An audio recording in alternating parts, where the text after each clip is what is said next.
Hello friends, അപ്പോൾ ഇത് വന്നിട്ട് എൻ്റെ പുടവ കൊടുക്കൽ ഫങ്ഷനാണ് കേട്ടോ. ചെറിയ രീതിയിലുണ്ടായിരുന്നുള്ളൂ.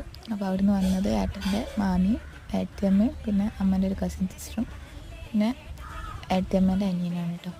അവർ വന്നപ്പോൾ തന്നെ വെൽക്കം വെച്ച് സ്വീകരിച്ച് കാര്യത്തിന് ശേഷം നമ്മൾ പുടവ ധന്യച്ച് തന്ന് ഞാൻ കഴിഞ്ഞിട്ട് സ്വീകരിച്ചു ഗൈസ്. അപ്പോൾ ചടങ്ങ് കഴിഞ്ഞതിന് ശേഷം നമ്മൾ നേരെ ഫുഡ് കഴിക്കാനായിട്ട് വന്നത്. ഫുഡിന് രാവിലെയായിരുന്നു അവർ വന്നിട്ടുണ്ടായിരുന്നു. അപ്പോൾ ബ്രെഡും പത്തിരിയും ചിക്കൻ്റെ ഇഷ്ടവും ചായ വരുന്നു കേട്ടോ. അങ്ങനെയാണ് ഞങ്ങൾ ഇരുന്നു കല്യാണത്തിന് കാണാൻ വന്നിട്ട് അവർ പോയി. പിന്നെ നമ്മൾ പെട്ടി അൺബോക്സിങ് ആയിരുന്നു കേട്ടോ. പെട്ടിയിലുണ്ടായിരുന്ന ചെരുപ്പും സാരിയും പിന്നെ സാരിയുടെ ബ്ലൗസും നല്ല അടിപൊളി ഹാൻഡ് വർക്ക് ആയിരുന്നു കേട്ടോ.